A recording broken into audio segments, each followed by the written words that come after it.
Okay.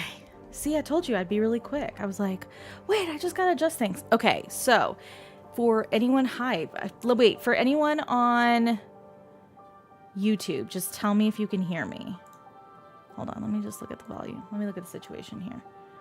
The music might be a little loud. If the music's loud, that's okay. But TikTok, you should be good.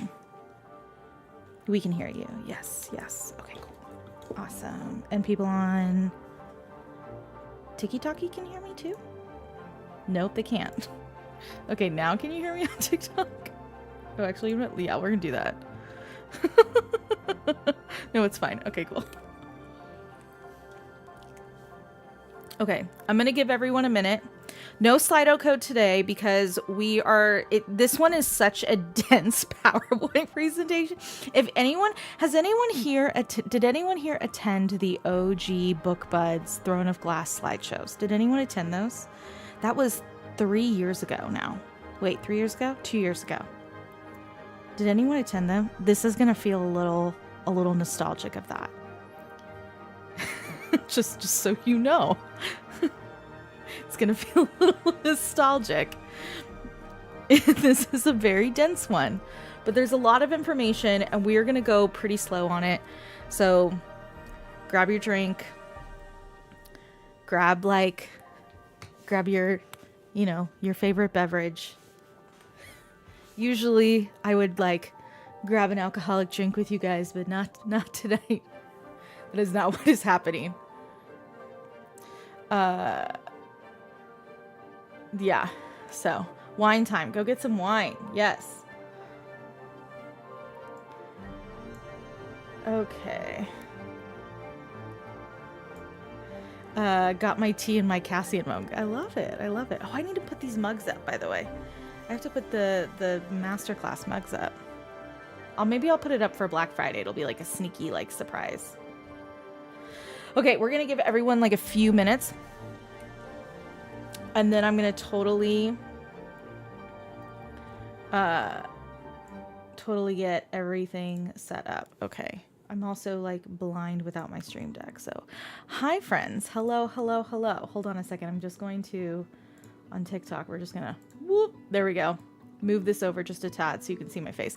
Hi, hello, hello. Okay, so before we totally dive into this PowerPoint presentation, I want to set the ground rules and kind of explain how this class is going to be very, very different from our other classes. So if this is your very first time attending a masterclass session, welcome. These sessions can be attended at any point, so please don't feel like you need to, go in order. You really can kind of catch up at any point. The second thing I really do want to say, and especially with this one, it is full Sarah J. Maas spoilers. So if you have not read all 15 Sarah J. Maas books, I highly recommend you watch the video on YouTube later. You don't need to watch it right now. It will be there for you. Don't worry. The second thing I want to say is usually when we do these masterclass sections, I usually will save time for a Q&A or we will do a quiz at the end and you guys will kind of see how well you guys picked up on the information. There is no quiz tonight because there is 72 slides. There is 72 slides with a lot of dense information. There is a lot of information on these slides and it is very, very... and honestly, we even pared it down. There were things you will not see the Pegasus on here, which I apologize for, but if anyone wants to know where the Pegasus are discussed, I can give you the page, okay? You will not see a few other kind of random things, but there is 72 slides and it's a lot of information, okay? So you guys are going to get a ton of information. That being said, I will be watching the comments. So if you have a question on TikTok or on YouTube, feel free to put it in the comment section and I will do my best to answer it while we are breezing through. The third thing, or wherever number I'm at this point, I'm not going to read everything on the slides. Okay, because some of the slides are really, really big. So if anyone, like I said earlier, attended the original Book Buds Throne of Glass, you will remember the font size was actually 8-point font and it was very dense. There was a lot of information on every slide. So this is we're not going to be I'm not going to read everything word for word. I might paraphrase what you see on the slides. Someone asked a really good question. Is there a place to access these slides? Yes. So the Word Weekly subscription on Discord, if you pay for that, you will get the slides. And I know someone was asking, well, wait, we didn't get lesson 2. You're getting lesson 2 and lesson 3 tonight, because both of them are fantastic beans and where to find them. So you're going to get both slideshows. Honestly, you're probably going to get them tomorrow, because if there's any little corrections I need to make, I'll just send them both. I'll make those edits today. So then that way you guys like have them. The tier is only $5. It's $5 a month. It really just helps me run the realm and do all these amazing things. And then the last thing I do want to say, because I really couldn't have done this by myself, please give Lucy, who's on the YouTube chat, and Mo, who's also on the YouTube chat, a big thank you. They pulled a lot of this information for me and were so beyond helpful. You guys would not have gotten this PowerPoint without them. Like, I just want to be very upfront and frank about that. So please give them all the love. There are very few people in this world who understand when I say things to people like, okay, I need Crocken's Kingdom of Ash Hearth, and they're, one of those people who gets me when I say that. So please give them all the love and all the thank you and the credits. So, okay, I think we're ready. I'm going to go and switch it over for YouTube, and then let me TikTok. It might look a little funky for you guys. I'm sorry. But we'll do our best to make it work. Okay. So here we go. All right. This is, again, I want to start off what the purpose of this lesson is. And that is that our, main purpose is we are here to, hold on a second. I'm looking at the TikTok live. There we go. The main purpose of this lesson is that we're here to kind of get a deeper understanding of the fantastic beings of the Sarah J. Maas universe. This is part 2. So some things you might be like, wait, we didn't talk about that. We talked about it last week. Or like the Pegasus, it was just so quick. I just didn't throw it in here. Okay. The last thing I want to say is we're going to do, the main purpose of this is we're really focusing on canon information. We are not focusing on theories.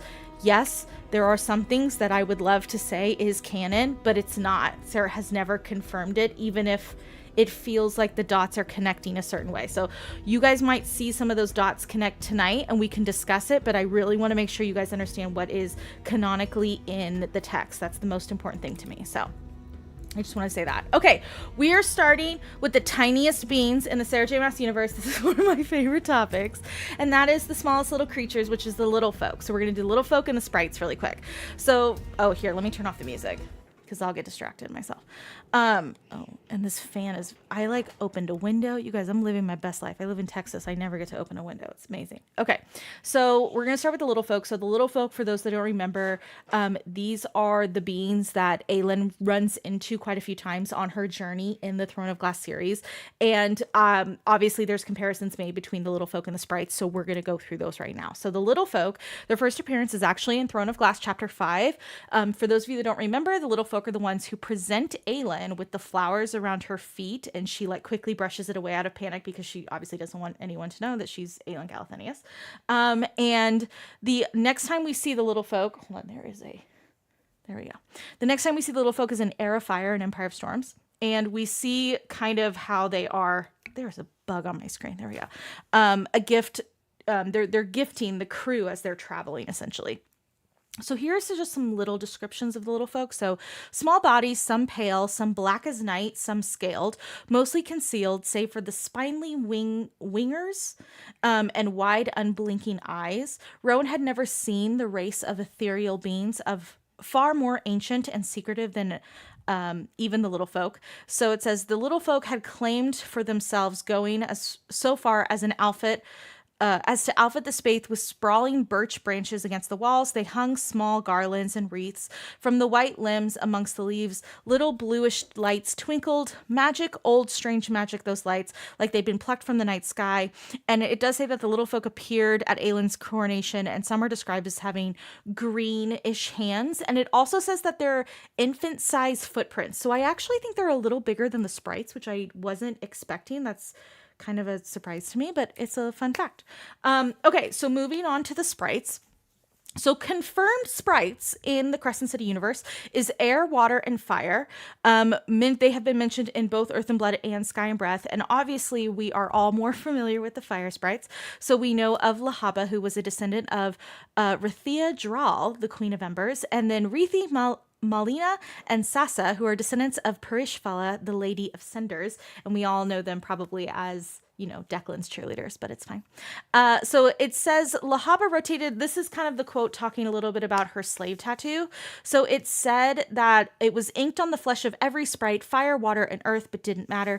Punishment for joining the Angels' Rebellion 200 years ago when the sprites had dared to protest their status as peregrini, their lowers. The Asteri had gone even further than enslavement and torture of the angels. They decreed after the rebellion that every sprite, not only the ones who had joined Shahar and her legion, were to be enslaved and to cast from the house of Sky and Breath. All of their descendants would be wanderers and slaves to forever. So that is just a fun little fact about, the lovely sprites. Well, I'm going to do this so that you guys can see it there. There you go.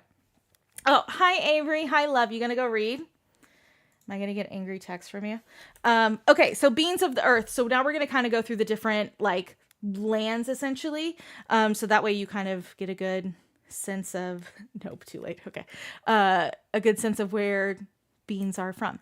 So anyway, so beings of the forest, these are throne of glass, which I find this really fascinating. So this is just general knowledge about some of the beings that are in the forest in Throne of Glass. So this is from obviously chapter 5 again. It's by the way, chapter 5 of Throne of Glass is a very dense chapter and highly recommend you take a look at it. It says, she knew plenty about the forest. She knew of the citizens of this place that had once been fairies, gnomes, sprites, nymphs, goblins, more names than anyone could count or remember, all ruled by their larger human-like cousins, the immortal Fay, the original inhabitants and settlers of the continent, and the oldest beings in Aurelia, the Oakwall Forest being Brandon's forest. And it says King Brandon was Fay, and Oakwall was still his. I wouldn't be surprised if the trees remember him. So it's interesting that she names all these beings because and actually in Kingdom of Ash there's a quote where Adian mentions giants as well, but we didn't necessarily see all of these beings. It's just something to kind of keep in mind in the back of your head. And then in Kingdom of Ash we see the dryads, which for anyone who doesn't know, dryads are just massive tree people essentially. I'm going to scroll, but if you need me, you want me. Okay. Thanks, love. Okay, so the dryads were ancient trees, and it's basically they came and they helped Aelin at the very end of Kingdom of Ash, but it was another magical being. Okay, chimeras. All right, want to quickly say this fan art right here. I wish I knew who the artist was. I apologize. I thought it was watermarked. It's not, so that's my bad. But if anyone asks me, I will find the link, so don't worry. Okay. So chimeras. So these are obviously, we know them as Syrinx, the chimera, which is the one you see on the left. However, in actual mythology, chimeras, sometimes their tails are actually snakes, or they have bodies of goats, or there's lots of crazy things in regards to mythology about chimeras. So I wanted to just quickly point that out. But it does say this, that Jezebel had purchased the lower creature 2 months ago to Bryce's delight. He was not a pet. Jezebel had warned her. He's this expensive and rare of a creature bought for the sole purpose of assisting Lahaba in guarding the books. Do not interfere with his duties. Bryce has so far failed to inform Jezebel that Syrinx was more interested in eating, sleeping, and getting belly rubs than monitoring the precious books. This was obviously before Danica died, and then later Bryce obviously took adorable little Syrinx home. And then Hunt later mentions in House of Earth and Blood that chimeras can pick locks, open doors, and jump between two places as if they were walking from one room to another. I'm going to read that again. They can jump between places, two places, as if they were walking from one room to another. Okay, just want to make sure you guys saw that. They're considered lowers. Class of Vanir in which the chimera belonged had all sorts of interesting small powers. Syrinx was stolen from his mother as a cub, so some interesting things about Syrinx was that he never really was ever a wild animal. Then for 10 years, as a cub, then traded for 10 years around the world. Then Jezebel bought him to be her pet. Bryce bought him his freedom. She'd even proof of the certificate. No one can ever buy him again. She pointed to the chimera. You can't see him lying down like that, but he's got a freed brand on his front paw, the official seat, and everything. Okay. Delivery service, we obviously all know about the otters, but did you remember, because I always forget, that there's actually foxes that deliver in Akawar? They're the Winter Court's delivery service. So fun little piece of information. So the otters in Crescent City, they wear reflective yellow vests, which we are all very familiar with. And they are the fearless fuzzy messengers, and they were hard to resist. And then the only one we've ever met confirmed is Fitzroy. So Fitzroy was mentioned in Skybreath, and he had a yellow vest with his name on it. Ethan is the one that met him. And then the white foxes are mentioned in Akawar, and they scuttle around the under wearing what look to be messages strapped to their little embroidered vests. So don't we love that we have animals that have vests on. Okay, creatures of the sky. The Rooks that I swear, if you ever skip Tower of Dawn, Kingdom of Ash is very confusing, because I read it and went, what the hell's a Rook? And later found out when I didn't skip Tower of Dawn. This is why I tell you guys don't do it. Anyways, so the only important piece of information about them is they are the northern aerial cavalry of Sartax people, and they had dwelled in the Tavin Mountains.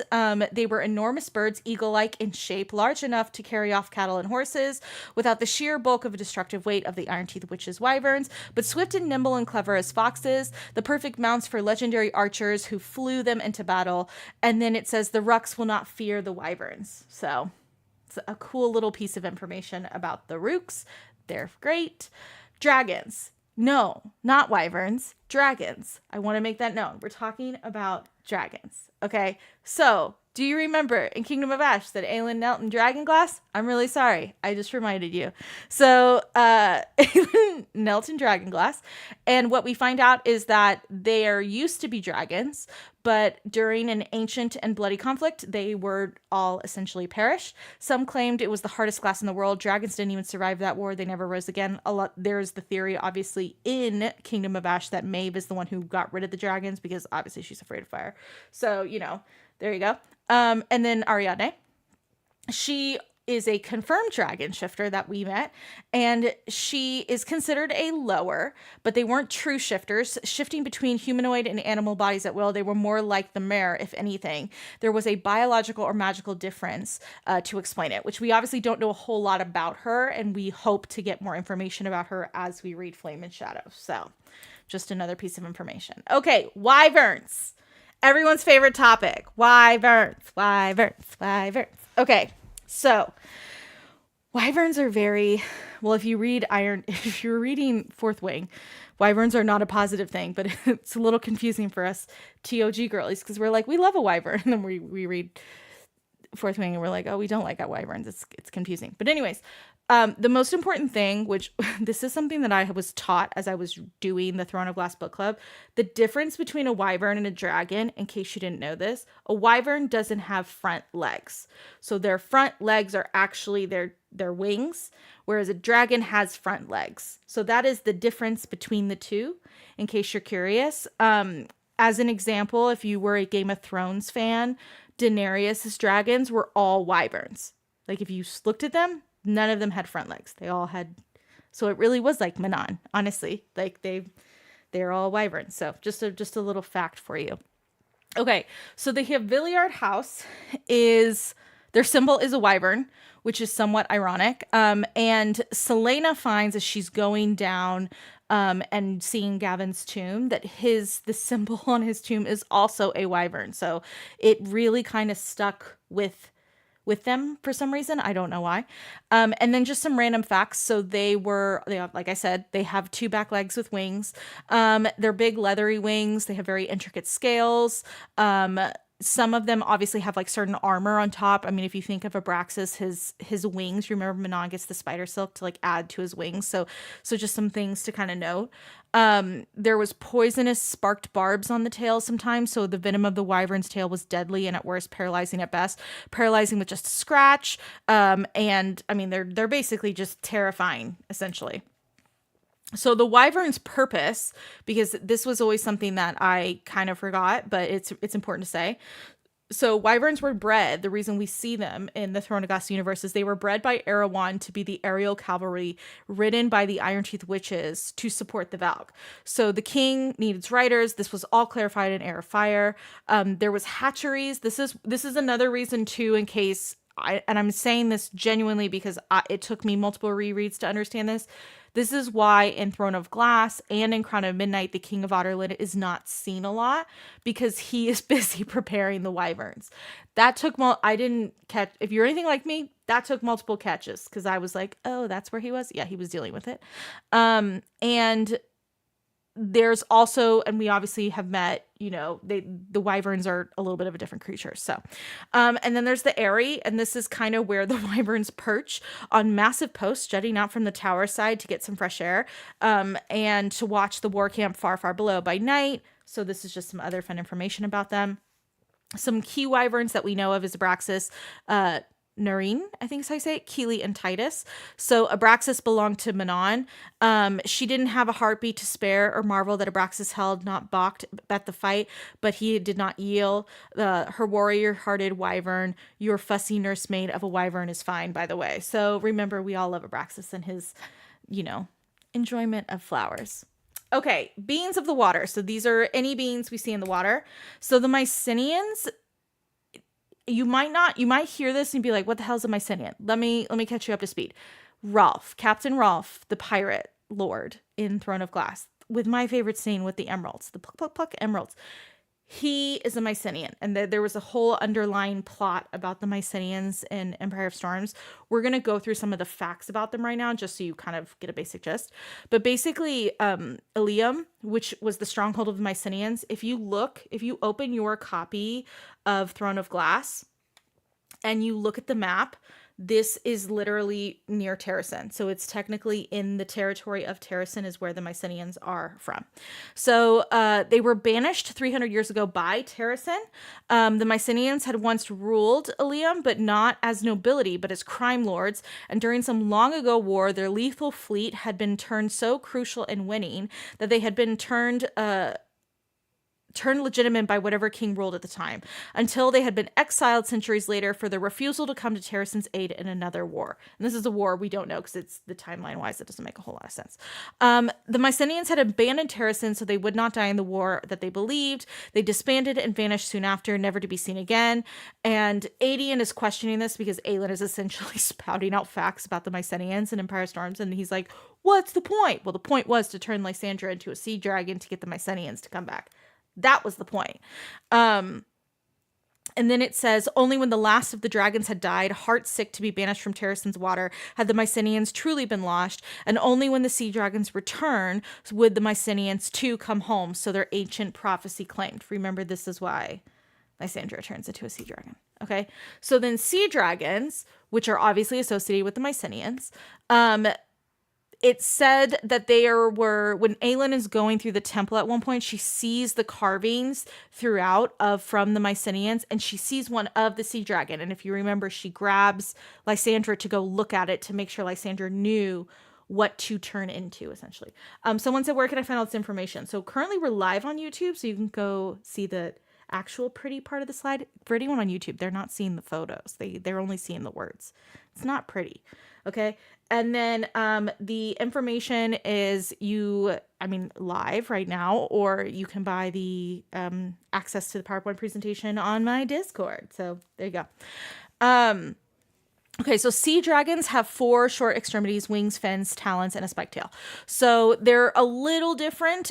There were fins, wings that Lysandra had spread in the water. And then there was a massive spiked tail. She dug her bone-shredding curved talons into the reef to hold her position. And then she, like the nostrils that picked apart each scent on the current, the ears unraveled varying layers. Okay, so there you go. Now, sea wyverns are totally different. Who would have known? Okay, so sea wyverns were bred for a war with the ancient depiction of the sea dragons in mind. So they're a little different, okay? But they were sea wyverns. Witches ruled the skies with their wyverns, but the waters are now ruled by beasts bred by the naval battle for foul corruptions of the ancient template. Their body was almost serpentine, wings a little more fins, more than fins on their sides, but not for the speed or the cruising of the oceans, but for their long curving talons and that maw that was now open, tasting blood. So this was kind of the Valg's essential like way around it. Okay, the Mer. So now we're going to talk about the Mer because we're going back to Crescent City. I'm going to also be honest and say, I feel like everyone, I know I said I was going to tell you only canon facts, and I am, but I'm also going to tell you a theory really quick, which is I think House of Many Waters is coming. So I think some of this information might get updated over time. Okay. So general description of the Mer. Mer can summon water. Therion has done it before. They also have very interesting markings. If you remember, Therion's tail almost looks like a tiger, I think is the way they describe it. But other Mer have different tails, essentially. And their magic was mostly evolved in the element in which they lived, though some could summon tempests. Okay. Now, there are courts, which, by the way, this is what I think is one of the most interesting facts about the Mer, is that there are all these different courts and situations. So the city, so this isn't Hosab, this is before Bryce and Hunt have sexy time. The city ships began sailing along the floor of the canyon, the seabed usually flat and broad between the towering cliffs. They passed a half-crumbling pillar, and are those carvings? Rune asks. Yes, but from long ago. I always thought that she was fudging the dates, but she said it was almost 15,000 years old, that it came from the original beneath, as old as the Asteri, or at least the arrival of Midgard. And the Cindy's expression remained neutral. Only the Ocean Queen can verify that. Rune peered through the glass again. So the mayor had once had a city down here. We were once had many things, he said.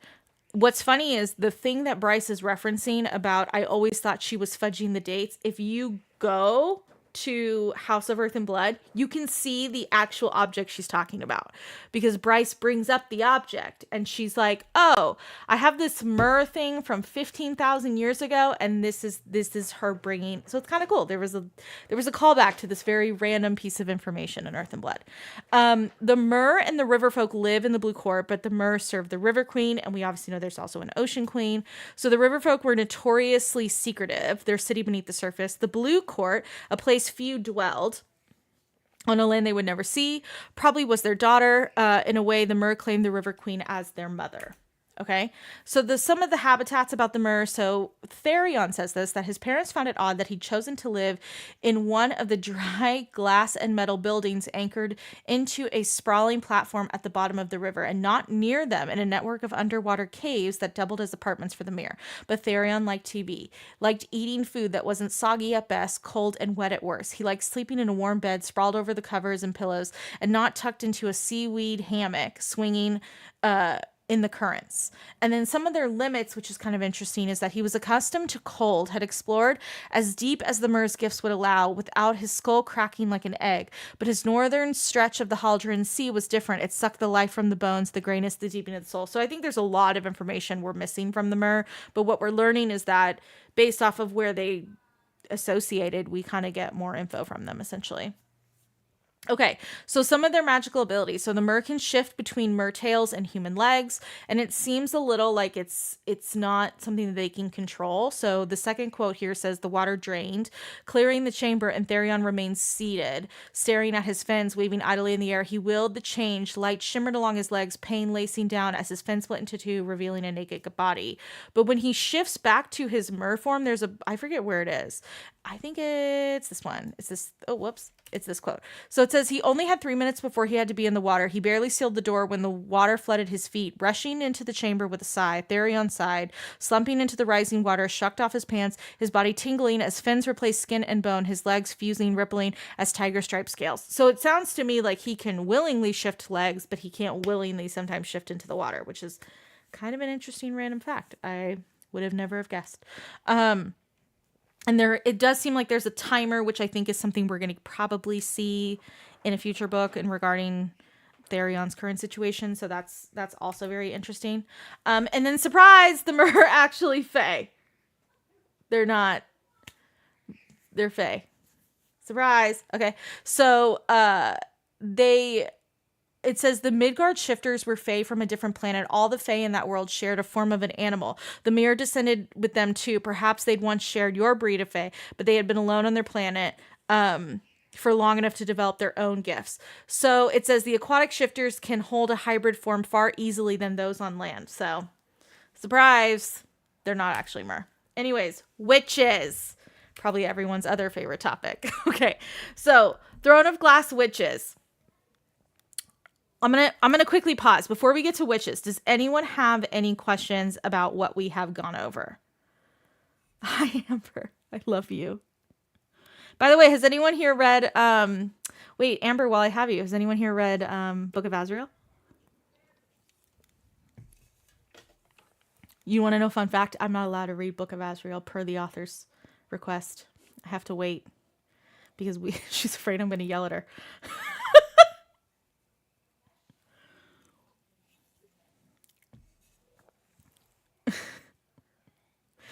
No, not yet. Yes.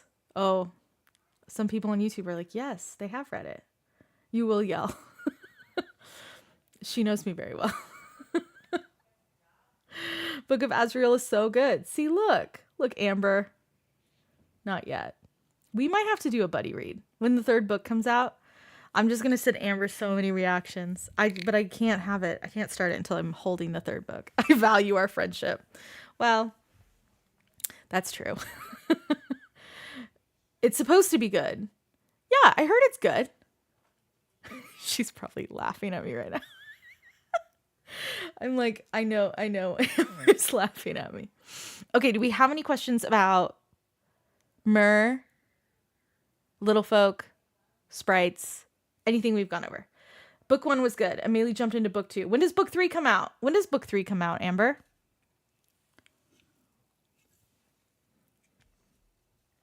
When does book 3 come out? Spring 2024. How are they Fey? So the Mer are Fey because okay, spoiler alert. Everyone who's a shifter is Fey. They're Throne of Glass Fay, specifically.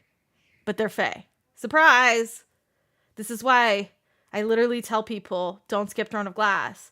But all you book girlies are like, no, just read Acatar and then Crescent City. And I'm like, besties! You're literally, like, how can you explain Danica to your friends when something comes out and it's like, excuse me, you can't, okay? Could they technically shift into a full arc shark or something? No, their shift form. Okay, so, like, here's something that's a little, okay, I'm gonna quickly change the camera because I do need to explain this really quick. Okay, here's something that's a little confusing to explain. So, think about Ilin. So and we'll get into this when we get to the Fae like section. So Throne of Glass Fae have 2 forms. They call them forms. They don't call them animal forms. They call them forms. Okay. And Aylin's form, her secondary form, is her human form. So she doesn't shift into an animal, but Aylin has the ability to shift, and so she shifts into her human form. That is her form. Okay. So a Mer's form is they're a Mer. That's their form. And then their second form is the human form. Well, actually, I don't know if that's true or not. Don't quote me on that. But the point is like, you shift into a second form, but it doesn't have to be a full animal form. If that makes sense. Was the wyvern always the Haviliard's symbol? From what I gather, yes. It was on Gavin's sarcophagi, and he was the one who originated the Haviliard line. But Aylin doesn't lose her form without water. That part confuses me. So take the water part out. That is probably, so like, think about it this way. Okay. Like, here's a really good example. Okay. This is a real life fact, and maybe this will help explain it. So you know how some people can like roll their tongue and some people can't? Like, I can take my tongue and I go, I roll my tongue. Okay. Some people can't do that. They can't do that with their tongues. Okay. That's part of evolution. That's part of like, some people can do it, some people can't. It's the same thing like with certain, like There's certain things that we can do as humans that some people can't. What's another really good example? Cilantro. So some people, when they taste it, it tastes like dish soap. Some people, when they taste it, it doesn't taste like dish soap. Okay. That's a part of evolution. That's a part of, there's something listen, I did decent in science. Okay. I wasn't the greatest. My point is, what I'm trying to say is the fact that the mer have to shift into a water form could be because of the evolution, because you have to think about these mer. Therion is a result of 15,000 years away from his original home planet. Yeah, some people's earlobes are attached, some people aren't. Exactly. So Therion is a product of 15,000 years being away from their homeland, potentially. It's not confirmed that it's Throne of Glass, but let's just be honest, it probably is. Okay, so that is why. So it's not a complete animal. But yeah. It makes sense. It's so strange that there are actually shifters and the mer with complete different powers. It's just the way genetics works. It hasn't really fully been explained. So, just in case anyone's wondering. Okay. I'm going back to this. The Asteri were also collecting and breeding something specific too, right? Let's get to the Illyrians and then we'll talk about that. So you're kind of saying Therion's home planet would be Throne of Glass. Yes. Well, I'm saying, I can't say it's canon, but it's probably canon. I'll use the word probably. That Danica's home planet is Throne of Glass. Danica's home planet is Throne of Glass. Lydia's home planet is probably Throne of Glass, but it is not the Galathinius line, and we'll talk about that later. Like, Throne of Glass is probably the home planet. Isn't there a mer planet, though? Potentially, but that's not what was explained in Hosab. If you go to where the planets are described, there was one that was kind of a water description, but it didn't sound like the mer came from that based off of Regulus's description. So any shifters are Throne of Glass. Basically, yeah. This is why I tell you guys, when everyone, so now you guys have to be the ones, you have to be the start of the change. So when anyone on TikTok's like, oh, just go from Acatar to Crescent City, it's fine. No, it's not. You are missing key information. You don't know how it all works. Like, no, you don't get to just go past go because you skipped Captain America. You don't get the Avengers Endgame because you skipped, like, how, no, that's not how this works, people. Like, it's not about this. Okay, Miss L, you are like spiraling too far for me. So like, I'm gonna get to you, but we gonna wait. Cause now you're bringing up Tim Tam, and that's a whole different topic. Does not include the High Lords. I will explain the High Lords because I know where you guys are coming from. I promise I will explain the High Lords. It's coming up. You guys are asking the right questions. I promise you are. Okay, you're asking the right questions. Okay. I'm continuing on. Okay, witches. Okay, witches. Does anyone ever get confused about the witches in Throne of Glass? Because I do. I will get to the High Lords, I promise. We'll talk about Therion and his eagle powers. It's fine. Okay, or not Therion, Helion. Okay, but anyone get confused about the witches? Because I do. I constantly get confused about the witches in Throne of Glass.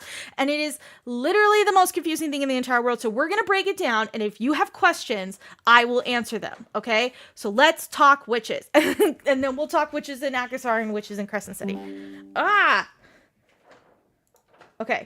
Okay, so here's the witches. So this is the important thing to know about the witches. So history of witches overall. A millennia ago, I'm going to read this whole paragraph to you just to make it very, very clear, okay? Millennia ago, when wait, can you guys see it? No, hold on. There you go. Now TikTok can see it. Okay, millennia ago, when the Valg broke into our world, witches did not exist. It was the Valg and the Fay and the humans. But the Valg were demons, I supposed.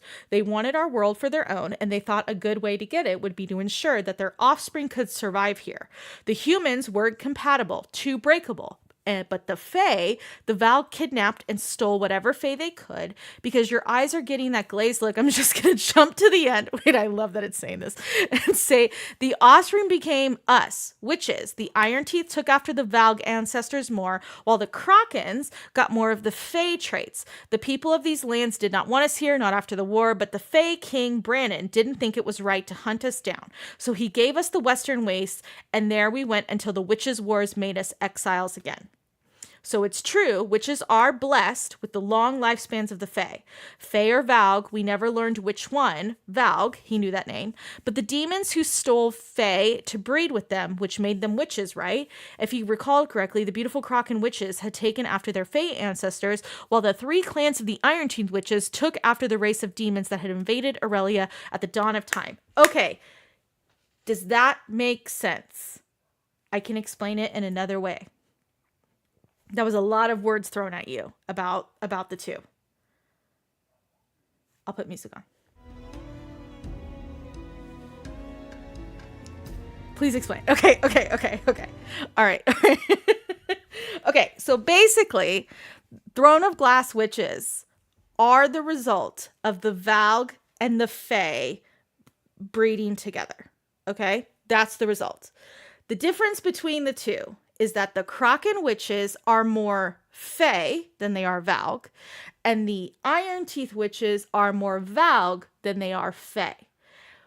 Thousands of years ago, when Brannon ruled, because you have to remember, I know this is like hard because you think of Otterlin, Brannon essentially ruled most of Aurelia. I don't think he ruled the entire thing, but like basically all the way down to where Otterlin is. That was all Brannon Galathinius, okay? Because he gifted Otterlin to his daughter and her beau, who was Gavin Haviliard, okay?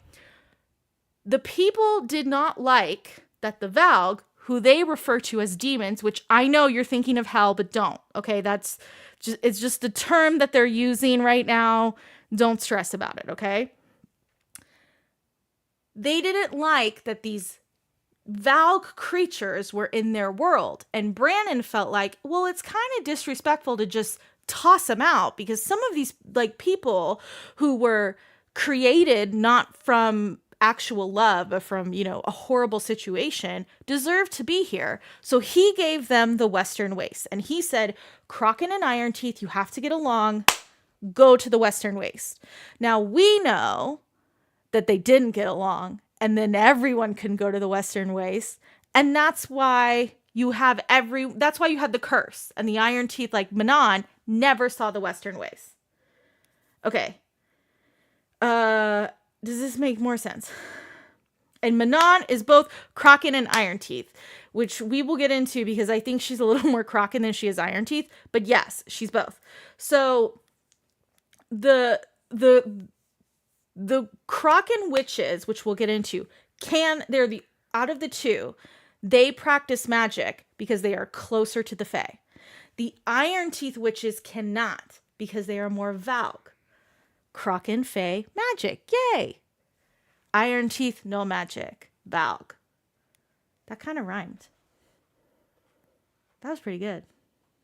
Okay, does that make sense? Are we good to move on? Yellow blue bloods. Yes, we'll get to that. Doesn't matter. They just have magic. I think I explain it. Don't worry about that. We'll get to the magic. I think it's in the Crocken slide. That's why I'm like, yeah. Okay, cool. All right, we're moving on. Okay, so what are the types of Iron Teeth witches? Okay, there's 3 types. There's the blue bloods, the yellow legs, and the black beaks. Okay, I'm going to say this in the dumbest way because this literally took me so long to understand. So, okay, pop quiz. When you hear the 3-faced goddess, what are the 3 things that the 3-faced goddess is? What are the 3 things that the 3-faced goddess is? Do you remember what they are? This is the easiest way to help you explain the blue bloods, the yellow legs, and the black beaks. Mother, maiden, crone. There you go. Mother, maiden, crone. Okay. Mother is black beak. No, I'm sorry. Mother is yellow legs. Blue blood is maiden, and crone is yellow legs. Oh yeah, mother, black beak. So basically, because they all look aged, so the oldest, which is the yellow legs, is your crone, Okay. Blue Bloods is your maiden. They're the youngest. They look like teenagers. And then Blackbeak is your mother. Mother, maiden, crone. Mother, maiden, crone. Does that make sense? When someone told me that, I was like, oh, now it makes sense. Like, I couldn't comprehend. But literally, mother, maiden, crone, mother, Blackbeaks, maiden, Blue Bloods, crone, yellow legs. That's how it goes. Okay? It's the dumbest thing. It took me forever to figure out. So, like, I'm calling myself dumb here, not you guys. Because when someone explained that to me, I was like, oh, I didn't realize. So, there you go. That's the definition. Okay. Obviously, because I'm friends with Avery, we focus a lot on robes, priestess robes, because Avery's Gwen's number one stan, okay? Number one stan, okay? And we focus on the robes. An interesting fact is that they all wear blue, except for one. And they're either dark or light blue. And Avery and I have theories as to why it's dark or light, but I wanted to put them in here so that you saw the colors, okay? So the Blue Bloods, which are your maidens, okay, they are more reclusive witches who wear deep blue robes and a band of iron stars that are barbed. They wear the 8-pointed star on their forehead, people, okay? So legend said that all witches had been gifted by the three-faced goddess with the iron teeth and the nails to keep them anchored to this world when magic threatened to pull them away. The iron crown, supposedly, was proof that the magic in the blue bloodline ran so strong that their leader needed iron and pain to keep her tethered to this realm. We never find out if this is true or not, but the Blue Bloods were definitely the priestesses of the Iron Teeth witches, okay? Now, the Yellow Legs they all wear brown robes, okay? And they are all ruled, Yellow Legs, I didn't realize this, they all wore their iron teeth and nails on permanent display. So it says, witches were truly, oh wait, did I already pull that quote? Oh, we already read that quote, so we can move on. Okay, Blackbeak, not sorry about the photos. So unlike the Yellow Legs, who I always felt like were, very ruthless and almost like emotionally charged. Like if you think of like Iskra and them, like they were very like act first, then ask questions. Whereas I feel like the Blackbeaks were they're going to be more stealthy witches. That's kind of the main difference. So Manon had no weapons, and there's lots of, we saw this as we read Throne of Glass, which is Manon had been born soulless. Her grandmother had said soulless and heartless as a Blackbeak ought to be. There's a lot of symbolism with Manon in regards to like, you shouldn't have no soul, you should have no emotion, you should have none of this, and there was a lot of conversation around that. So the Blackbeaks really felt like, hey, we're kind of like the first line of defense essentially. And then obviously with a lot of the 13 conversation regarding like them being considered the ruthless warriors. Like you didn't really hear that about the Yellow Legs, but you heard that about the Blackbeaks. Okay, so like most of the ancient witches, the ones who had been born in the Witch Kingdom and fought the Iron Tooth... Oh, see, there's the quote that was supposed to be on the other page. Alliance to shatter the chains of the Crocken Queens. Mother Blackbeak wore her iron teeth permanently on display. Manon had never seen them retracted. So that's kind of an interesting piece of knowledge. And then the Yielding, which obviously has to do with the witches. Not sorry, I put it on the same side as Blackbeaks. None of the witches possess power, not beyond the Yielding, which they had told him could be summoned once to terrible and devastating effect. Been there, done that, depressing. Anyways, moving on. So why were the witches on wyverns? Okay. Aren't they the ones with the visions? I'm assuming you're talking about the Blue Bloods. I believe so, but I don't know if they were ever confirmed. How did the Valg and the Fay breed and not produce offspring with powers so odd? I don't know.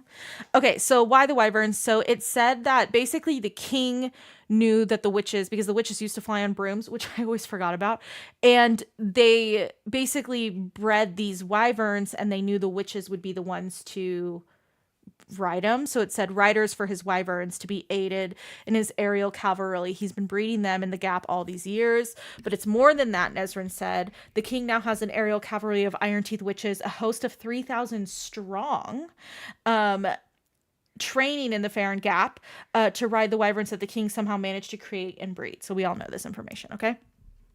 And then witchlings, which we know a little bit about, but I just wanted to quickly explain. because they have iron constantly in their blood. I don't know. That's the theory. Potentially, yeah. It was true. Witchlings were so rare, all of them female. As a gift from the three-faced goddess, they were sacred from the moment their mother showed first signs of pregnancy to when they came of age at 16. To harm a pregnant witch or to harm her unborn witchling or her daughter was a breach of code so profound that there was no amount of suffering that could be inflicted upon the perpetrator to match the heinous crimes. So this is again talking about when you harm a witchling, like you just don't do that. Okay. Crocken witches. So this is the other type of witches. So these are kind of more of your good witches, essentially. They were still out there, the self-righteous, insufferable Crockens, hiding as healers and wise women. Her first glorious kill had been a Crocken no more than 16, the same age as Manon at the time. The dark-haired girl had been wearing the blood-red cloak that all Crockens were gifted upon their first bleeding, and the only good it had done was mark her as prey. They were, and then we talked about the Fay and Valg thing, and then it says, the first Crocken witch, the first queen was a Crocken witch, and it was Rhiannon, named after the last witch queen, and then obviously we've seen the red. So the history of the Crockens and their birth. So it had been over 500 years since an Iron-Teeth witch and a Crocken shared a meal, since they sought to exchange words in peace, interrupted perhaps only by your mother and father. I suppose so, Manon said, wildly pausing her eating. The crone's mouth twitched toward a smile despite the battle and the draining at night. I was your father's grandmother, she clarified at last. I myself bore your grandfather, who mated a Crocken queen before she died, giving birth to your father. Another thing they'd inherited from the Fae was their difficulty conceiving and the deadly nature of childbirth, a way for the three-faced goddess to keep the balance, to avoid flooding the lands with too many immortal children who would devour the resources. And it said Crockens had always given birth to more males than the Iron Teeth, and had adopted the Fey habit of selecting mates, if not true mating bonds, then in spirit, and Manon always thought it was outlandish and strange, unnecessary, which I would then tell all of you to go read Kingdom of Ash when Dorian almost gets eaten by a wyvern, and you tell me if Manon has a mating bond or not. Okay, so going on to the hearths, which we also saw in Kingdom of Ash, which is that every Crocken family has a hearth. I won't really go into full detail about this, but we know that this was a very symbolic thing for the Crockens, and we eventually saw Manon light all the hearths, and that was the way for the Crockens to join her in the fight. But this was another piece of the Crocken story. Acatar witches. Did you know witches were mentioned in Acatar? They were twice. That's it. Okay, so we don't know what powers they have. It doesn't necessarily, they say it's like powers of nature, essentially. Okay, so what is the difference, she asked, between a fairy and a witch? Witches amass power beyond their natural reserve, Moore answered.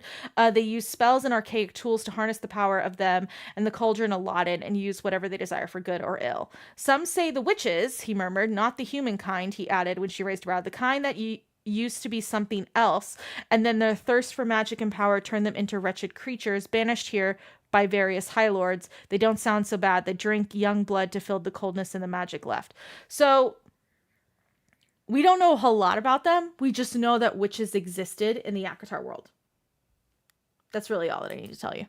Okay, Crescent City witches. So witches that we know of. We know of Hypexia. And Lucy and I kind of went into a little bit of debate about adding Lydia here. I want to quickly clarify why I did put Lydia here. Lydia is not considered a witch.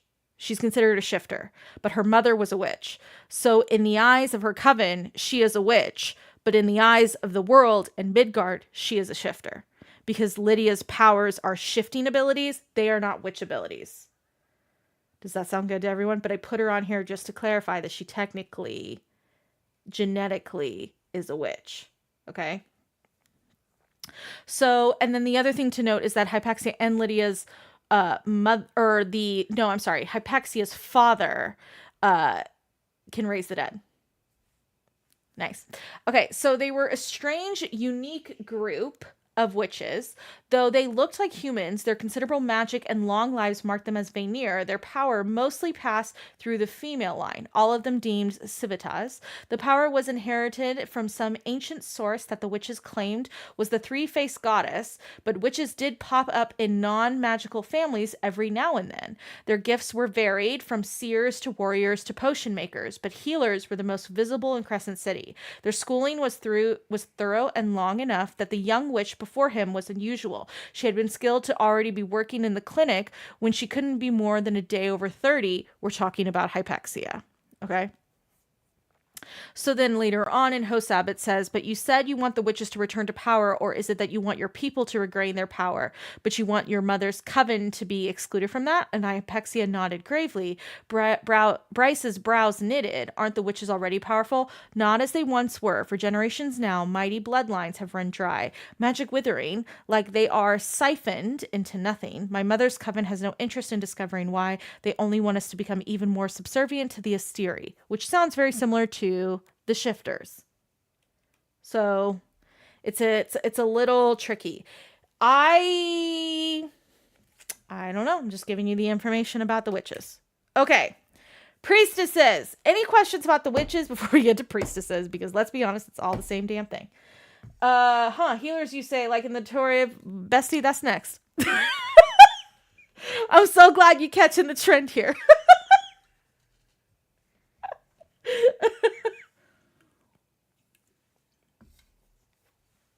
You really catching on.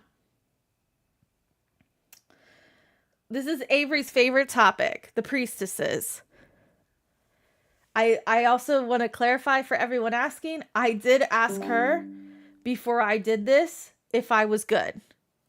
I was like, are we good to talk about the priestesses? And she was like, yeah, I think you got it on. I was like, okay, good. Because like she would yell at me if I got it wrong. So I wanted to make sure I get it right. Okay. I don't see any questions, so I'm just going to go ahead and dive right in. But if you got one, don't worry. Did you know there was priestesses in Throne of Glass? Yep, only in book 1. Anyways, so still say don't skip. Yeah, don't skip Tower Dawn. Okay, high priestesses. So the high priestesses walked onto the stone platform of raised hands above her head. The folds of her midnight blue gossamer robe fell around her. Her white hair was long and unbound. An 8-pointed star was tattooed on her brow in the shade of blue that matched her gown, its sharp lines extending to her hairline. Today, the priestess says, is the day of which we celebrate the end and the beginning of the great cycle. Today is the day on which the great goddess gave birth to her firstborn Loomis, lord of the gods. With his birth, love was brought to Aurelia and banished the chaos that arose from the great gates of the word. What the actual hell? Okay? Kind of crazy. Okay? But I'm bringing this up because, yeah, there was a witch, priestess. Same thing at this point. There was a priestess in Throne of Glass. She had an 8-pointed star and dark blue robes. Anyways, moving on. Acatar priestesses, our favorite, Ianthe. Anyways, so they wore light blue robes, but still blue. God knows why. Oh, I forgot to put this in here. Crescent City witches, specifically Hypaxia's coven, wears dark blue robes. Okay, anyways. All right. So, okay. So the high priestess wore a billowing, artfully, oh God, this is about Ianthe. Implied stones, each oval holding a shining silver. Jesus, it's my freaking thing. Atop her hood sat a matching circlet, a delicate band of silver with large stone at the center. The panel of cloth had been folded up beneath the circlet. A built-in swath meant to be pulled over the brow and eyes when she needed to pray, beseech the cauldron and the mother, or just think. Ianthe is one of the 12 high priestesses who together governed their sisters across the territory of Prythian. Ancient, celibate, quiet, had been the extent of my expectations thanks to the whispers of mortal legends, but we all know Ianthe was not celibate. Among the High Fay, priestesses oversaw the ceremonies, rituals, and recorded their histories and legends, and advised their lords and ladies in matters of great and trivial. I hadn't witnessed any magic from her, but when I asked Lucian, he frowned and said their magic was drawn from their ceremonies and could be utterly lethal should they choose it. So, oh gosh. So, okay, Moving on. Evoking stones. I'm not going to get totally into this because I have nothing about siphons. Did I say that? I have nothing about siphons because we're going to go over siphons next week because next week is magical objects. And so we're going to go over mirrors and siphons and swords and daggers and everything else that's not an actual person. But we did put evoking stones in here. I just want to make that note. So Gwen in Silver Flames has an evoking stone. It is similar to a siphon of the Illyrians, except that the power of the mother flows through it. We cannot use it for harm, only healing and protection. It was shielding us. Avery has a lot of theories about this, so if you really have evoking stone questions, you just tag her on Discord, okay? And Gwen does not wear hers. She just has it because she feels it's a sign of holiness and she doesn't feel like she is, worthy of wearing it. The priestess does sing. We know this because Gwen sings. So this goes on to share what she sings. It is in a very interesting language, which, kind of could be another one of the million languages brought up in this series, but just throwing that out there. The priestess's caverns. So she laid a hand on it to find that it was only illusion. She passed through it. This is Nesta. Down a long hall beneath the mountain itself. And when she stood in the cavern, almost the twin to the one the priestesses sang in, as if they were linked in a song and dreaming. But rather than a red stone, it was carved of black rock. Symbols have been etched into the smooth floor, into the curving walls, rising toward the ceiling so high it faded into the gloom. Basically, very, very, very. It's like a cape with just a bunch of symbols all over it. Sound familiar? And it says here, Gwen sings in the ancient language, scrying ancient symbols. I swear to God, we'll probably see her. Anyways, how many more days? It's like, wait, what does my phone say? I have a countdown on my phone. Don't judge me. 10 weeks, 3 days, 3 hours, and 11 minutes. Okay.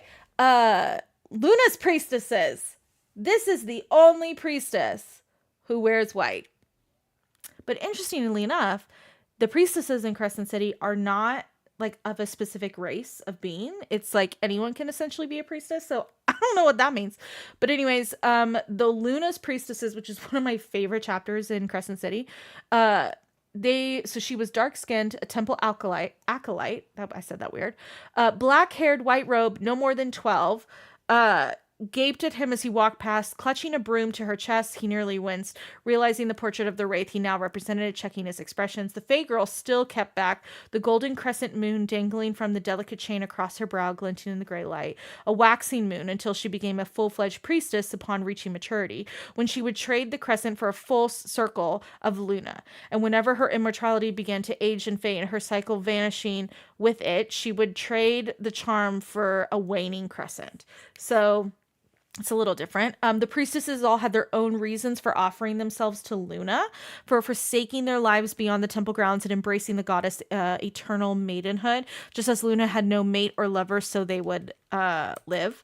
Chthona, this is about Randall and his situation. So if you remember, Bryce has a very interesting story regarding like how she came to this world.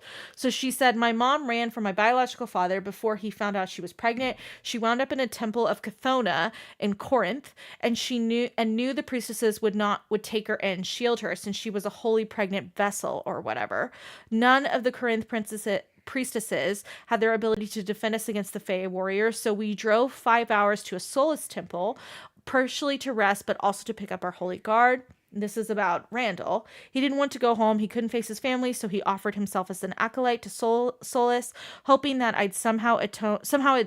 hoping it would somehow atone from his past. He was 2 weeks away from swearing his vows when the high priest asked him to escort us to Helene.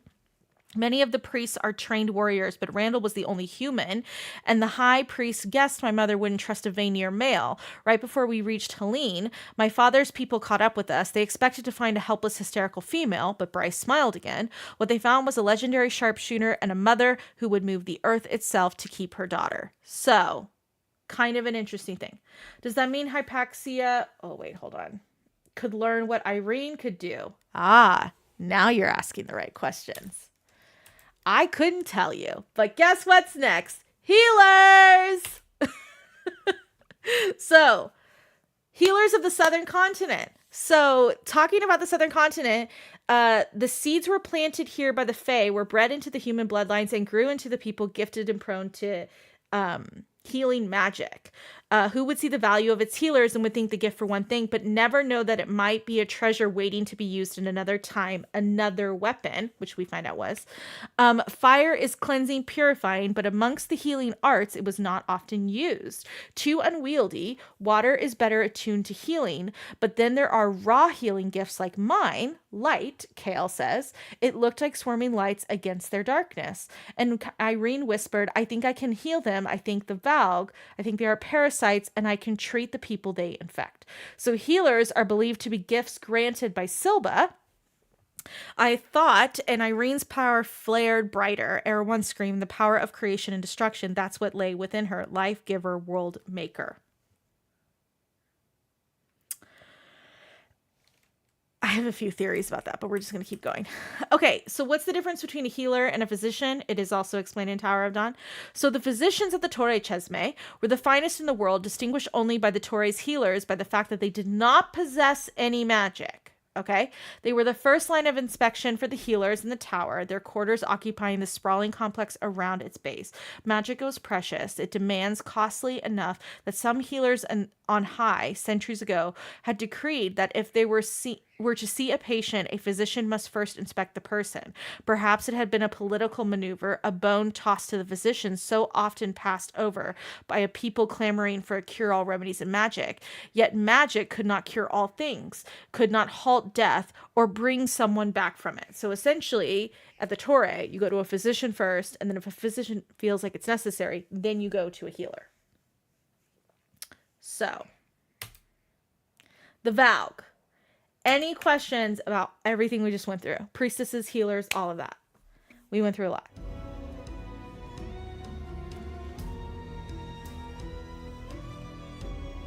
It's a lot of information. Let's see.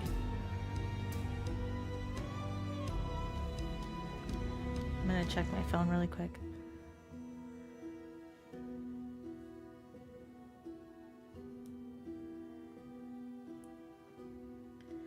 Any questions? Any questions, comments, concerns, thoughts, opinions?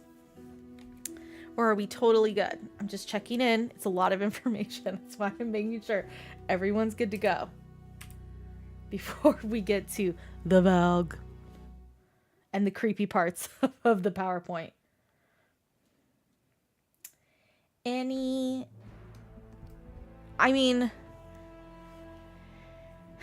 If you ask me, this is not canon, what I'm about to say. If you ask me, I think witches, healers, and priestesses are all the same. If you ask me. I think there are different levels and different types, but I think they're all the same. I think in another world, Irene would be considered a witch. That's my opinion. That is not canon fact. I don't want to sway you one way or the other, but that is what I would conclude personally. Okay, I'm not seeing anything, so I'm going to keep going. Okay. The Valg. So we're going to go through a lot of things when it comes to the Valg. Some of this we already went through, so I just want to make that known. Like, we've already gone through... Oh, wait, music.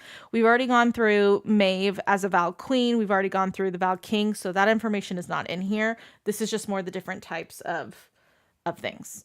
Irene... Well, right. Canon, Irene is human. Yes, that is true. But I'm saying, like, her magical abilities might be a little witchy. That's, personal opinion. But anyway. Okay, so general information. So the Valgs are creatures from another world. They're described as parasitic across multiple books, including A Crown of Midnight, Tower of Dawn, Air of Fire, and more, obviously.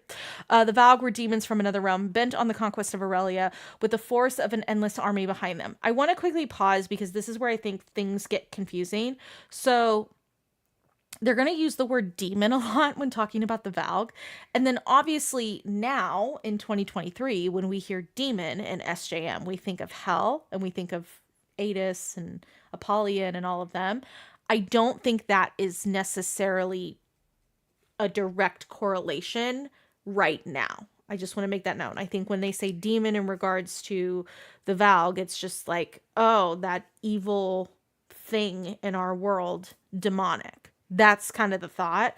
I don't think it's a direct demon hell. So I want to make that known that I think it's it's going to use it, so don't get it confused. Just putting that out there. Okay. So the Ritterak, I put in parentheses, this might actually be a demon, which is ironic, but we put it in the Valg category because it was brought in from Valg. So who knows what its actual origins are, okay? But anyway, so the Ritterak was a specific form of the Valg. For sacrifices to the Ritterak, they used a victim's blood, marked the area around it according. Once the creature had been summoned, these marks guided the exchange. For the flesh of the sacrifice, the beast would grant you the victim's strength. Okay. Then when the Ritterak emerged, it was something like out of an ancient god's nightmares. It was hairless, gray-skinned, was stretched tightly across its misshapen head, displaying gaping mouth filled with black fangs. Fangs that had been ripped out and eaten by Wyvern or Xavier's internal organs. Remember, those were two people that Ilin fought for the king's championship. Its vaguely human body sank into its haunches and it slid its long front arms across the stone floor. The Ritterak's eyes, she'd never seen anything like them. There was nothing in them but hunger, endless, ageless hunger. The creature was not of this world. So that's the Ritterak. Then the Ilkin, which we see later, the glimpse was only a flash of withered skin, jagged, stumpy teeth before she sliced Damaris across his chest. It screamed. It was bony, misshapen. Basically, the Ilkin is like, I kind of imagined it as like a zombie-like creature because it has some human-like, I mean, it says right there, the hood was fallen off the creature, revealing what looked like a man's face, looked like, but no longer was. The hair was sparse, hanging off its gleaming skull. In clumpy strings, its lips, there was such a scarring around its mouth as though someone had ripped it open and sewn it shut, then ripped it open again. Disgusting. Nightmare fuel. Okay, Valg Princes. So Ilin first encounters them in Air of Fire. Okay, and she thinks, and it's because Rowan thinks it's a white, and I put in parentheses, idiot. So, it's fine. He wouldn't do that now. And then she saw him, the man standing behind the barrow, not a white. She glimpsed only a flash of the pale skin, night dark hair, unfathomable beauty, and the onyx torque around its strong column of a neck, and blackness, a wave of it slamming down into her. And then Ilin encounters more Valg Princes later on in Air of Fire, as we remember.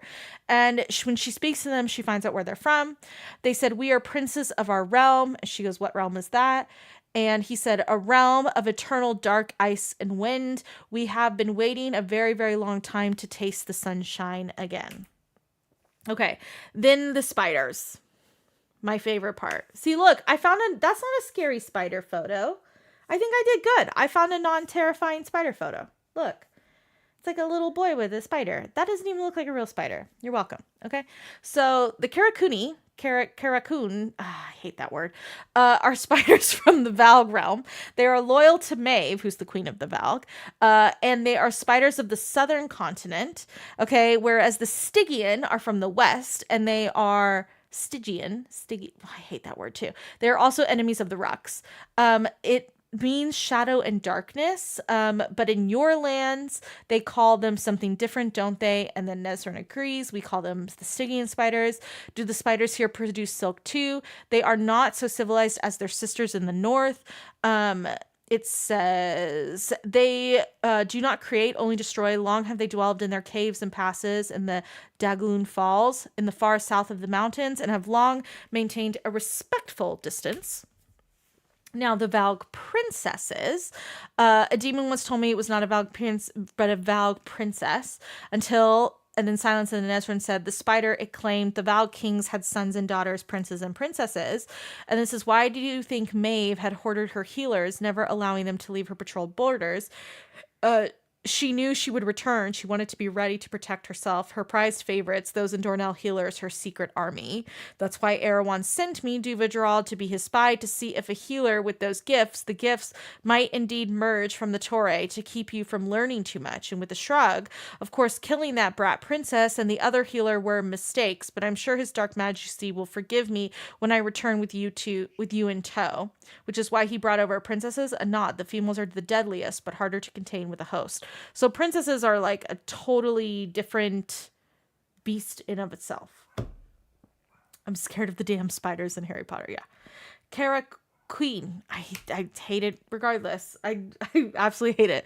Okay. Demons and princes. Favorite. You're welcome for the cat photo. Okay. So the demons of hell. So we kind of talked a little bit about them last time, which was the shepherds and the reapers. And their original, oh my gosh, sorry. I forget that this is connected to my phone still. Okay, so Thanatos is the one who planted the shepherds in Midgard to spy. The Underking always thought that they were loyal to him, but that is not true. And then when we find this out, because it says the Underking said you abandoned it after the first words, abandoned or intentionally planted. Great, fantastic. I had no interest in being lunched, Bryce said, and Thanatos' eyes flared. You cost me a key link to Midgard. The shepherd reported faithfully to me, and all I heard in the bone quarter, the souls of the dead talk freely of their world.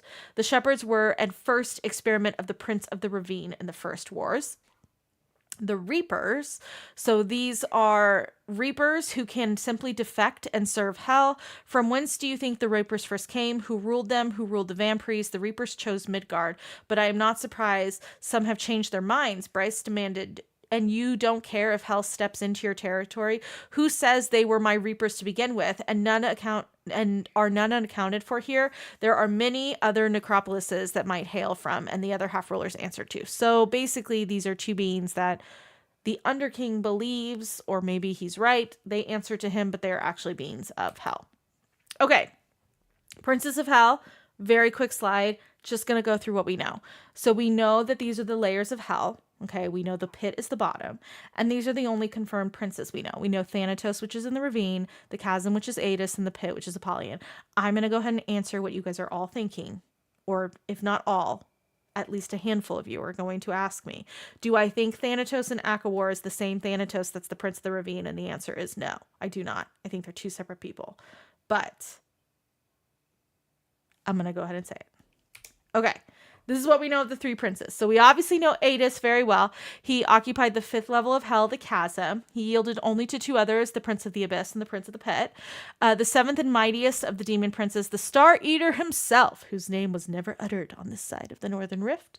Thanatos, he is the prince. He said, I'm a prince of death. Souls bow to me. This male had none of Adis's slickness or what Hunt had told her of Apollyon's smug arrogantness. Jesus, I can talk. Nothing that indicated mercy or humor. Apollyon, my favorite topic. The darkness had absorbed muffling. There were leathery wings whispered again. Then Hunt twisted his head to the sound. Moving his head was about the only thing he could manage. A great warrior would have freed himself to those bonds by now. A soft, deep voice slithered over his skin. And it is also important to bring up that I believe it's when Apollyon is talking to Bryce, because he talks to Hunt and then he talks to Bryce later, I think. He talks to both of them in Sky and Breath. Anyways, at one point, one of them irritates him. And all of a sudden, lightning strikes in the distance. Not saying it's Apollyon, but just saying leathery wings.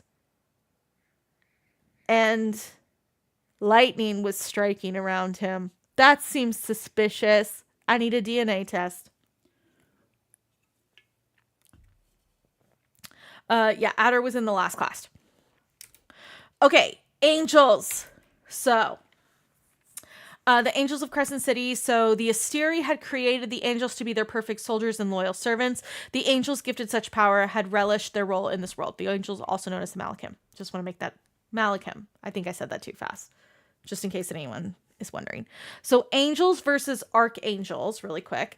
So there are currently 10 archangels who rule the various territories of the Republic, all bearing the title of the governor, only answering to the Asteri. An ordinary angel's magic level might level a building if they were considered powerful. An archangel's power could level an entire metropolis. So based on some vague descriptions, archangels are born, not made. Just also want to clarify that.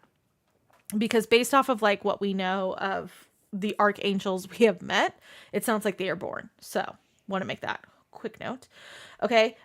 Angel wings. So if you touch an angel wings without permission, you'd be lucky to lose just a hand. And the living death is when an angel's wings are cut off, but they will grow back in several weeks. Hunt's wings would grow back. Okay. The Asteri. Ubu Hunt getting pretty with the pretty gray wings. Yeah. Okay. The Asteri. Here's the public information, which is that, oh no. Okay. Ignore the first line. It's a Valg line. Ignore that. That wasn't supposed to be there. Just don't read it. Okay, so as the Senate was anything but a puppet ruling body, as if the Asteri weren't their emperors and empresses ruling over everything and everyone in eternity, rotten souls regenerating from one thing to the next. And on the news, Regulus, the bright hand of the Asteri, appeared giving a speech of new trade laws at the gilded podium. Behind him, the 5 other Asteri sat enthroned in their crystal chamber, cold-faced, radiating wealth and power. As always, the 7th throne was sat empty in honor of their long-dead sister, thanks to Apollyon. Okay, so there you go. Then the big secret is that they cut off the first slide, destroy this funnel power to get people to stop handing over their power through the drop in the centuries. And the Asteri had lured them all to this world from the other planets, somehow using the northern and southern rifts or whatever they were traveled between worlds. And they drawn from this place to farm and feed forever. So basically Midgard is just a big farm for the Asteri to eat. That's it. Do you like my alien photos? I think they're funny. Okay, the Fae, everyone's topic. Okay, this is the last part of the presentation. So, do we have any questions, comments, concerns before we get to the Fae? Questions, comments, concerns. I really want to quickly fix that slide. Please hold. I'm going to fix it. Because it's going to drive me nuts. Oh, whoops. While you guys hear.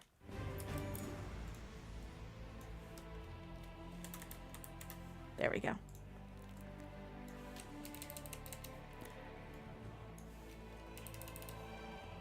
Okay. Okay.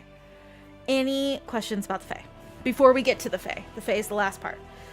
Do we know anything about what the Asteri look like? No, which is so... I mean, it's a great question. So, no.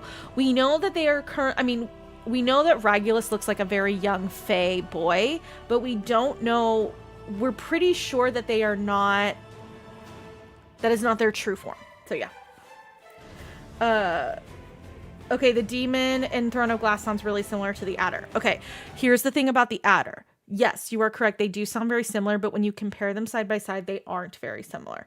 So the adder is gray-skinned. He sounds very similar to the Rak in that way. However, the adder's blood is clear. It's not black. Wait, is it clear? It's not. I know it's not black.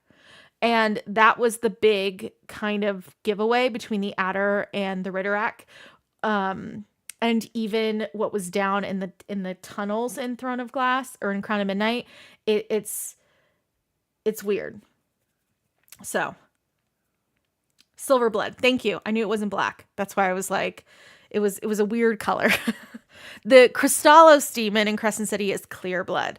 So there's clear blood, there's silver blood, and then there is the black blood of the Valg, which, by the way, someone asked me once, they were like, well, do you think, I can't remember which one it was. It might've been the Bloodhound in Crescent City. They're like, well, it had black blood. Like when Bryce killed it, do you think it was Valg? And I'm like, no, I don't.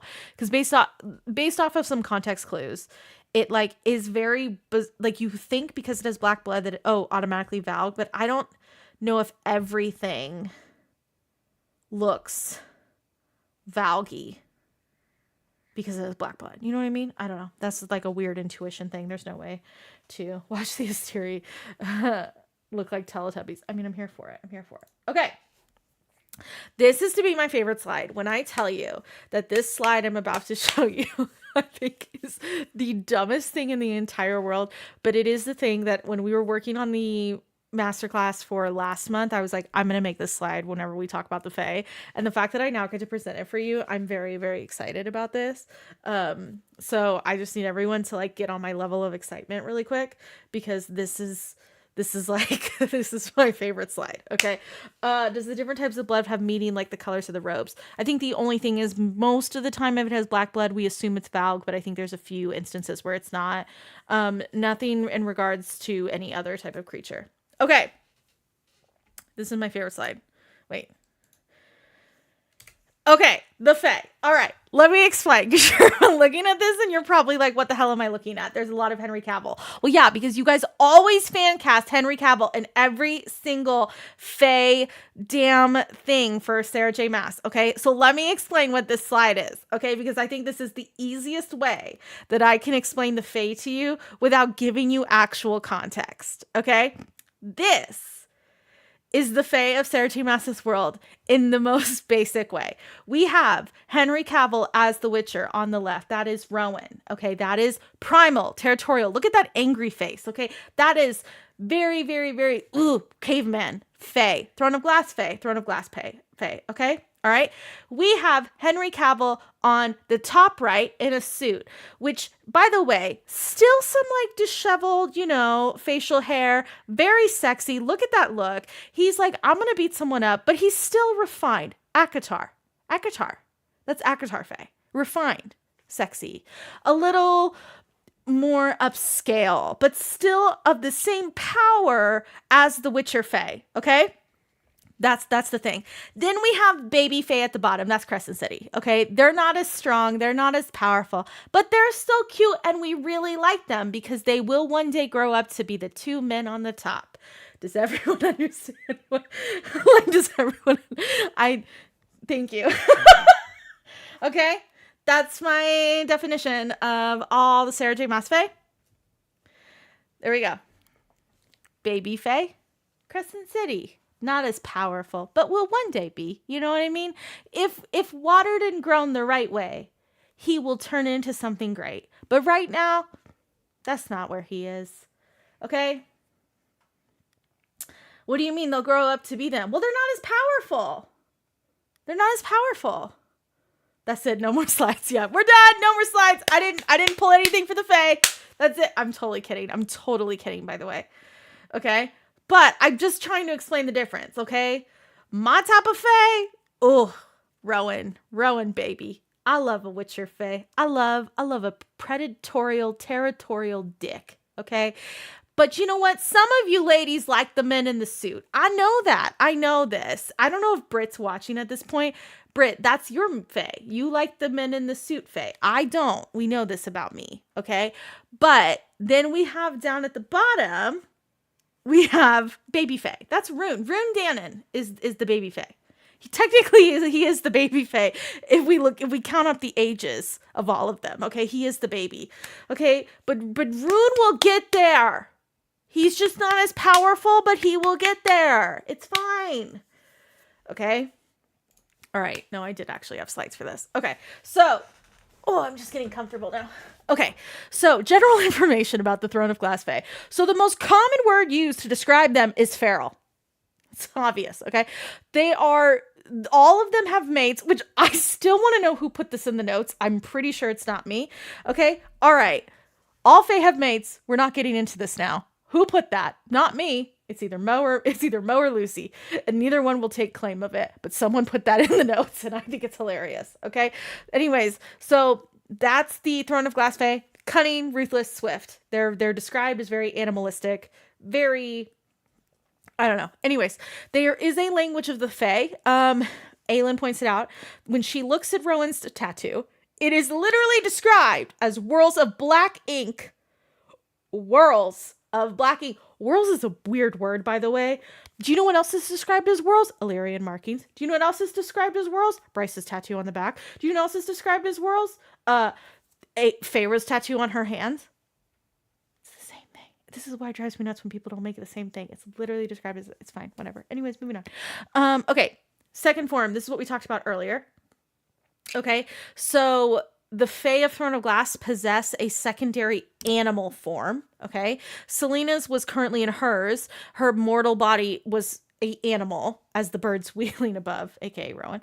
Okay, she knew that the shift had happened because it hurt like hell. The flashing bind of pain as her features ripped free of the hold that hid them. Magic, savage and unforgiving, erupted out of her, punching into the creature, sending it flying. Flame. Years ago, her power had always manifested as some sort of fire. She could smell everything, see everything. We didn't put this in here, but I made a TikTok about this, and I just want to quickly bring up the fact that Avery pointed out that the only Fae who have elongated canines are the Throne of Glass Fay and the High Lords. That's it. Which I was like, bestie, why you gotta drop info like that? But she's not wrong. Okay, Wolf Tribe of Terrasen. This is my Roman Empire until we get Flame of Shadow. Wolf Tribe of Terrasen. Some important things to note about them. So, they are in the mountains very far north. They're basically next to Rune Mountains in the Throne of Glass map. They dwelled in Terrasen, but were not wiped out thoroughly. They found a new home with the wolf tribe.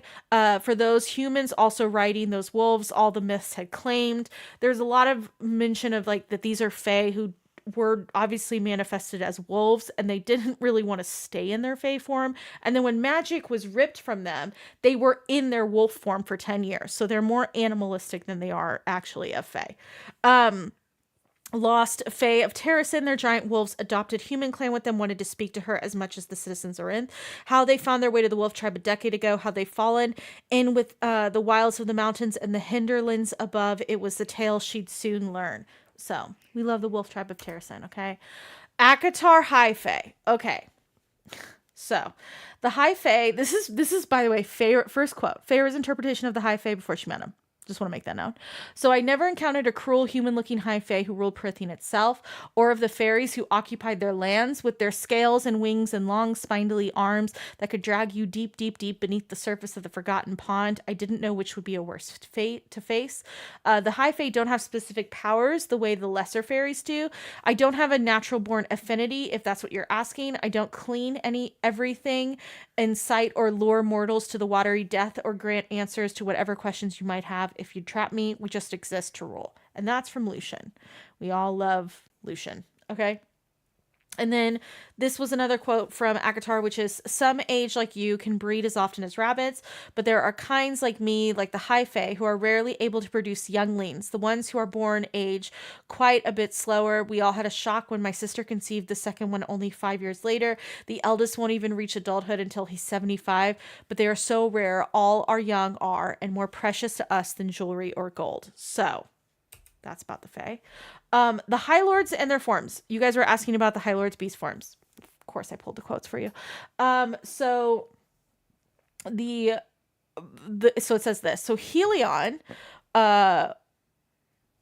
kind of shifts into an eagle, a great golden eagle with very sharp talons. I wondered what his beast form was, if he grew wings like Rhysand or claws, if these undid too, white wings, like the watchful peregrines, I can never say that word, who kept silent, his own fierce-eyed lover, not uttering a word. So the reason I pulled this is because it mentions that all the High Lords of, like, the solar courts kind of turn into birds, which they do later on in Aquawar, which is kind of interesting.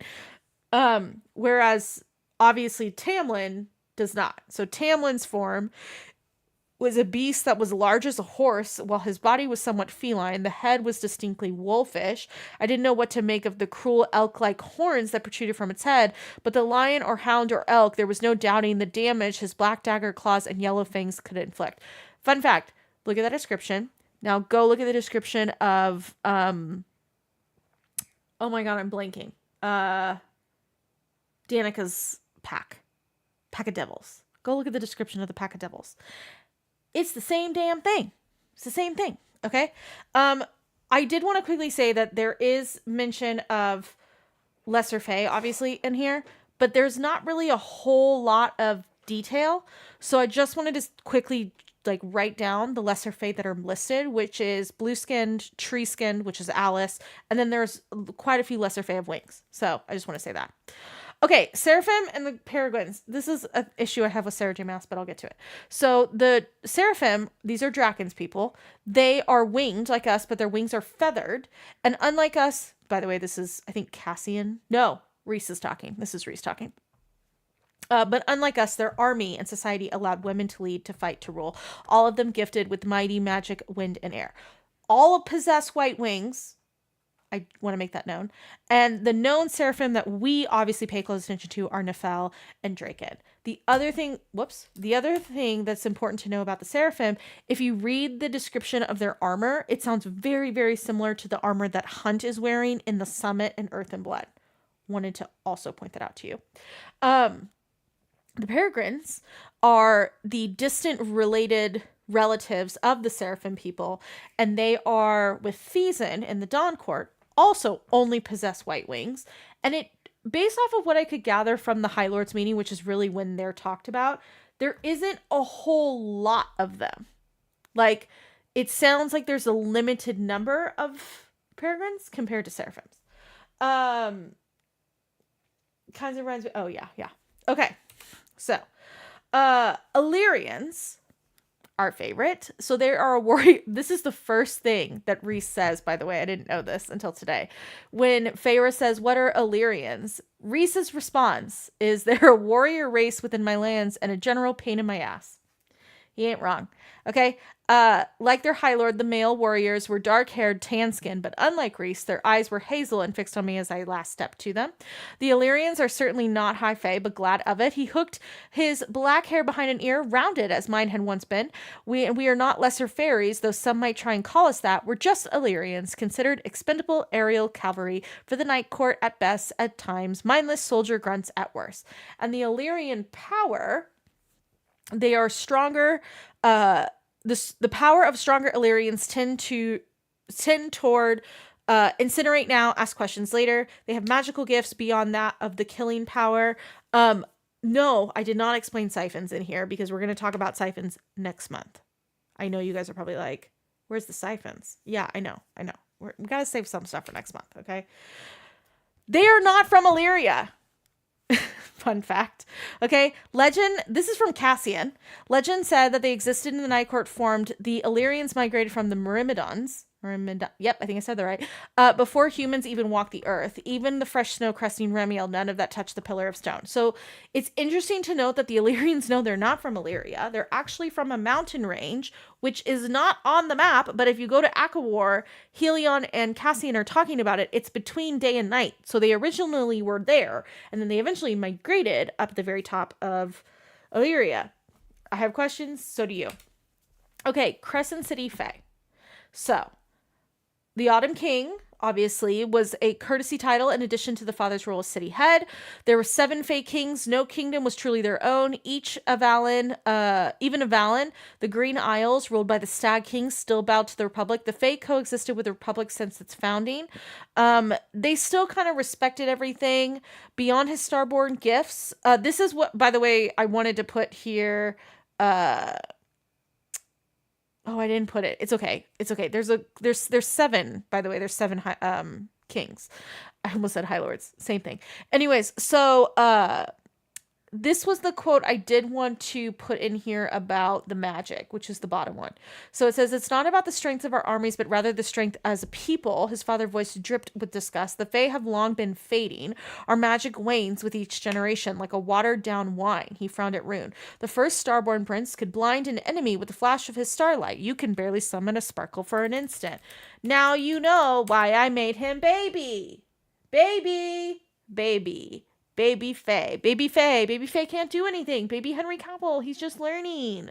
He's not yet one of the big boys. He's trying. Okay? All right. Crescent City Fay shifters. It's the same thing. That's why they're under the same category. Okay. So bloodhounds we learned a little bit about, which is why it's so dangerous. We found out that Danica was a bloodhound and her father is a bloodhound. Their gift was passed. She got her gift from her father. Bloodhounds can do more than just scent bloodlines. She was a bloodhound with natural sense of smell. She knew better than anyone to hide her scent, how to detect if any trace of it had remained on her. Okay. So then the Crescent City shifters. So then more about them. So the wolf specific info is that Danica was a massive wolf. She was huge. Okay. And she had keen hearing in both human and wolf form, meant endless entitled eavesdropping. Bryce tried not to glance at the horn tattoo on the right side of Connor's neck, proof that of that predestined lifetime of service, of his eternal loyalty to Danica and the Pack of Devils and the Ox. Loyalty was one of the most prized traits of the wolves, and some wolves become lone wolves, like our poor Ethan right now. But it is painful. A wolf without a pack, it wasn't common, but it did happen. Lone wolves existed, though most roamed the wilds and were left on their own devices. Wolves were social creatures. A wolf without a pact, it was a soul wound, one that would cripple most of the wolves. Okay? And then the packs wolfed inside of him was howling, rage, and pain. Wolves usually had wolf dens. So we saw the wolf den in Crescent City. It was in Moonwood. It was occupied 10 entire city blocks of a sprawling villa built around a wild tangle of forest. They do have mates. Some of them felt bad for Danica's future mate, whoever that would be. The poor bastard wouldn't know what hit him when he bound himself to her. Too late, he already did. There were several definitions of the term mate, though Bryce supposed that to Ethan, to a shifter, only one mattered, true love, predestined by Erd. Okay, we didn't put this in here, but I do want to quickly say, which I know I'm going to sound like a crazy person. This is not canon. This is just me speaking. I always think that the Throne of Glass Fay, who have the mating bond like Aelin and Rowan, primal, territorial, broody, okay? Soulmates. That's essentially what it is. Acatar mating bond, in my opinion, is like breeding purposes. In fact, Reese brings this up, but he says it's a theory. He's not, I agree with Reese, okay? I think it's like, these two powerful bloodlines should get together and make a child. Makes sense, okay? The Fae in Crescent City kind of do both.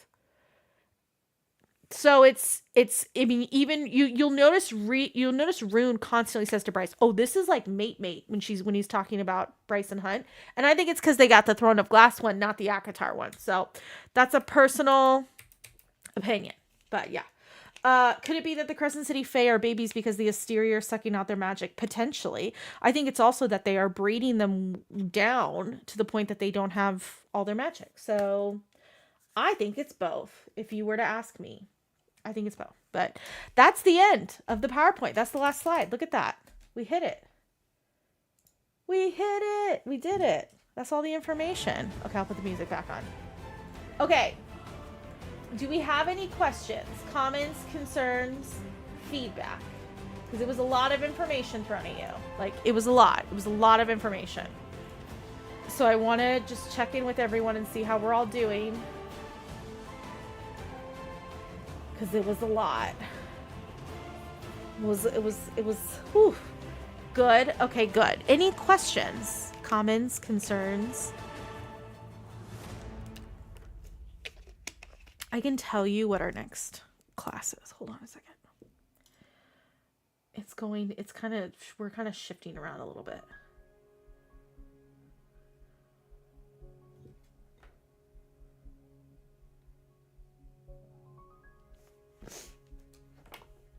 I'm going to go drink more wine now. I'm going to actually get a glass of wine if I'm going to be honest. Okay, let me see. So I'll tell you because I got to go to my Instagram. Yes, that's how I'm keeping track of this. Okay, so December is... Oh, okay. So we're meeting December 14th, and it's going to be swords, mirrors, and mystical objects. We're also going to cover probably mating bonds a little bit in that one, and we will cover some other things. I have it like actually we already have some stuff already written down. Oh, Pegasus. You want to know the Pegasus information? I can tell you that. Hold on. So it's not in here, which that's my fault, but I'll add it, but I can tell you, let me pull up my Kindle. I know exactly where it is. It's a specific line in Silver Flames. Let me pull it up. Where's Silver Flames? I have all my Lady of Darkness up in front and center right now. So, there it is. Okay.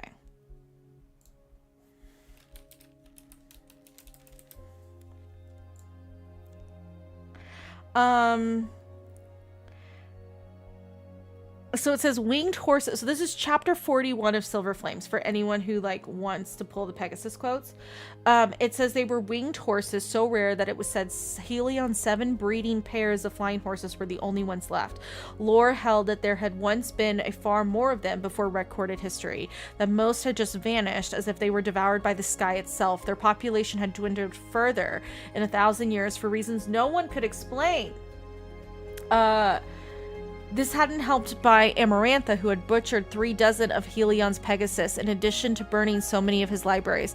The 7 Pegasus pairs that remained had survived thanks to being set free before Amarantha's cronies could reach their pens of the highest towers of Helion's palace. Helion's most beloved pair was his black stallion, Milan, and his mate hadn't produced offspring in 300 years, and that last foal hadn't made it out of weaning before he succumbed to an an illness no healer could remedy. And according to legend, the Pegasus had come from an island the prison sat upon, had once fed in fair meadows that had long given away to moss and mist. Perhaps that was part of the decline. Their homeland had vanished, and whatever had sustained them there was no longer. So I'm just going to highlight all of this. So the Pegasus, essentially, that's all we know about them, is that there is 7 of them, and that they are in pairs, it sounds like. 7 breeding pairs, so there's 14 of them. And this is all Helion has, and they haven't bred. So, chapter 41 of Silver Flames, in case anyone is wondering.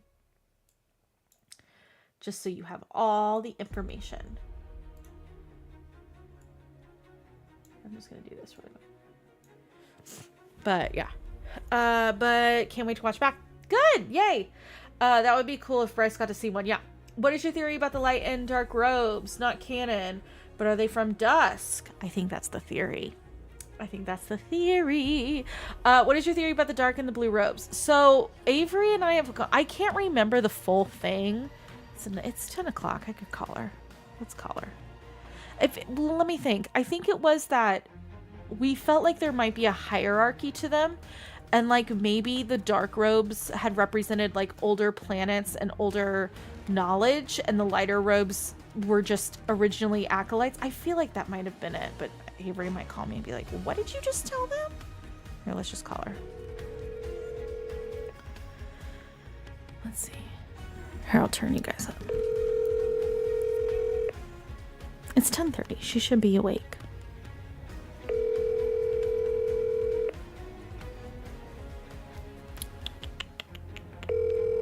If she isn't, we'll do a Theory Thursday and talk about it. She might not answer. Hello, you've reached...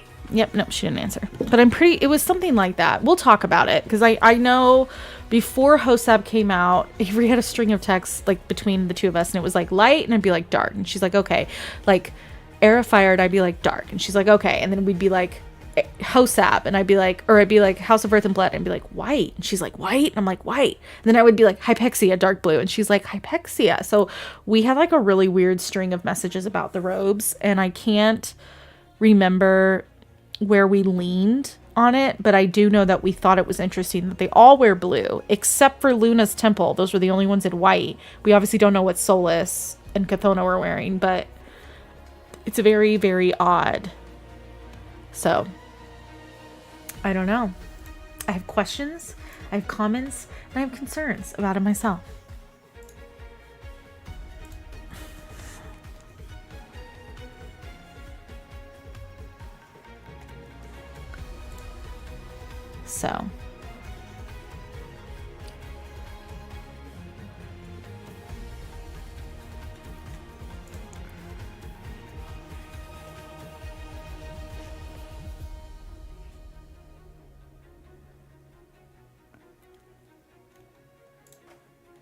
So it's a whole thing. Oh wait, hold on a second. I always laugh when I see someone come in our Discord. Oh, the roll is this. The darker, the more powerful with the robes. Maybe, or maybe, I don't know, because if you think about it, so the ones that were darker robes were, hold on, I can tell you. They were the Throne of Glass Priestesses, the Crockens, no, not the Crockens, I'm sorry, the Blue Bloods were dark robes. Yeah, so the Throne of Glass Priestesses, the Blue Bloods, the Hypexia's witches, they wore dark robes. And then the light robes were the priestesses of Acatar, and I mean white robes were what Luna wore. So I don't know, there's something there. I don't know what it is, but there is something for sure. It is very, very suspicious to me. That's all I know. It is suspicious, but okay. Well, if y'all are good, then I'm going to go ahead and end our lecture. As I said before, just as a reminder, so we're going to be meeting on December 14th. So we have about a month until our next class, and it's going to be on magical objects. I don't want to jinx this, but I would assume it's going to be not this long, but we'll keep you updated as soon as we know more. And that's about it. So thank you guys for watching. I appreciate it, and I hope you enjoyed our lovely lesson. Okay, I'm going to end the TikTok live right now, because it always takes the longest. Bye, friends on TikTok. There we go. Okay, I'm going to exit that. And I'm going to end the last here. Bye, friends. Bye. Enjoy your weekend. You have 60-something days. Wait, hold on. I'll tell you. Hold on. How many days? How many days till January 30th, 2024? You have 74 days. 74 days. We can do it. 74 days. That's nothing.